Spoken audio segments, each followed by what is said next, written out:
वहीं भोपाल में PCC chief Kamal Nath ने पूर्व मंत्रियों की एक बड़ी बैठक बुलाई है। बैठक में कमलनाथ सरकार में मंत्री रहे नेताओं को बुलाया गया।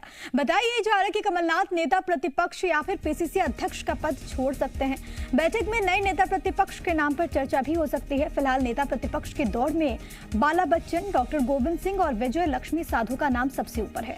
लेकिन पार्टी 2023 के विधानसभा चुनाव के हिसाब से आदिवासी या फिर पिछड़ा वर्ग में से नेता प्रतिपक्ष चुनने की मूड में है। इस लिहाज से युवा विधायकों में कमलेश्वर पटेल और जीतू पटवारी के नाम की भी चर्चा है। दिल्ली में आला कमान से अरुण यादव और अजय सिंह समेत कई नेता मिल चुके हैं। ऐसे में कयास ये लगाया जा रहा है कि आगामी चुनाव को देखते हुए कमलनाथ जिम्मेदारियों को बांट सकते हैं। तो बड़ी खबर है, शाम को एक मीटिंग और इसमें सबकी निगाहें कि आखिरकार पद को लेकर क्या कमलनाथ कोई फैसला लेते हैं। और तमाम जानकारी के साथ वासु चौरे मेरे सहयोगी इस वक्त भोपाल से लाइव मौजूद हैं। वासु, मध्य प्रदेश की सियासत में जब से वो हमने राजनीतिक जो तमाम चीजें हमने देखी, उसके बाद तख्ता पलट हुआ, उसके बाद से बीजेपी की ओर से तमाम सवाल उठाए गए। एक सवाल प्रमुख तौर पर यह आता था कि सिर्फ एक ही चेहरा है, चाहे नेता प्रतिपक्ष की बात करें, पीसीसी चीफ की बात करें। आज की इस मीटिंग में कयास ये लगाया जा रहा है कि कोई एक पद कमलनाथ छोड़ सकते हैं। क्या संभावना यहां से बनते हुए दिख रही है?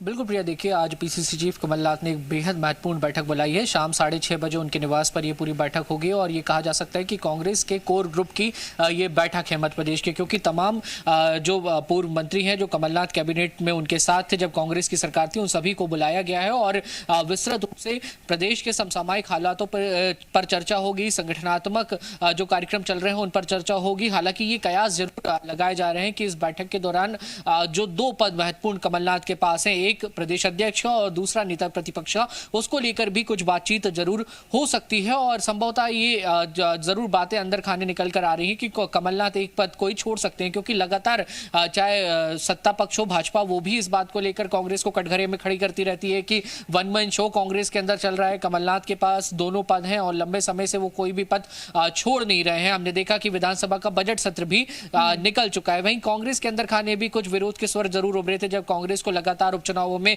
असफलता का सामना करना पड़ा था। फिर चाहे 28 में से जब कांग्रेस सिर्फ 9 सीटों पर चुनाव जीत पाई थी और फिर उसके बाद जब 4 सीटों पर उपचुनाव हुए तो सिर्फ 1 सीट पर कांग्रेस चुनाव जीत सकी थी। तो कहीं ना कहीं अंदर खाने कांग्रेस पार्टी के अंदर भी संगठन विस्तार को लेकर पीसीसी भंग करने की जैसी जो बातें हैं वो निकलकर सामने आई थी। लेकिन अभी भी जो नेता इस तरीके की बातें कर रहे हैं वो बहुत दबे स्वर में बात कर रहे हैं और बड़ी चुनौती होगी कि किसी एक चेहरे पर सबको एक मत किया जाए, क्योंकि जब कांग्रेस पार्टी की बात आती है हमने देखा है कि वैचारिक मतभेद समय समय पर निकलकर सामने आ चुके हैं। बजट सत्र का आपने जिक्र किया, गोविंद सिंह ने खुद कहा था कि कौन नहीं नेता प्रतिपक्ष बनना चाहेगा, कमलनाथ के पास बहुत सारी जिम्मेदारी है। अब पार्टी की चुनौतियां कितनी ज्यादा बढ़ जाएंगी कि कोई एक फेस, चाहे वो कोई भी हो, उसके लिए सभी को एक मत करना।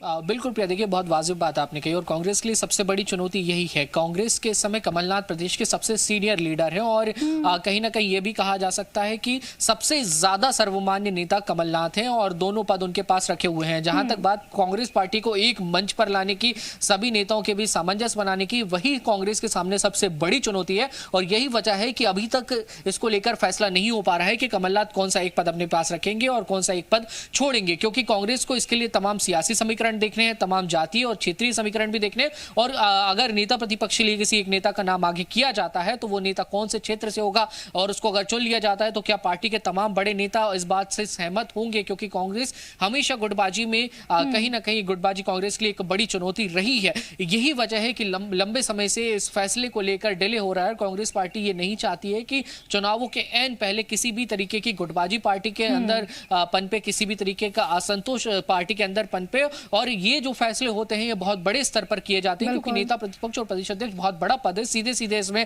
आला कमान का दखल भी होता है। हालांकि बीते दिन हमने देखा कुछ नेताओं ने आला कमान से मुलाकात भी की जिसमें अजय सिंह और अरुण यादव का नाम प्रमुखता के साथ सामने आता है। लिहाजा थोड़ा सा इंतजार प्रिया मुझे लगता है करना होगा। इन तमाम कयासों से पर्दा जरूर उठेगा और क्या कुछ बाद पर्दा उठ जाएगा कि आखिरकार इस बैठक से क्या निकलकर सामने आता है। वासु, बहुत धन्यवाद आपका तमाम बातचीत और जानकारी हम तक पहुंचाने के लिए। तो देखिए, खबरों में बने रहने के लिए आप हमारे फेसबुक, ट्विटर और इंस्टाग्राम पेज को फॉलो कर सकते हैं। लेटेस्ट अपडेट के लिए आप हमारे यूट्यूब पेज को सब्सक्राइब भी कर सकते हैं और हाँ, बेल आइकन पर क्लिक करना ना भूलें।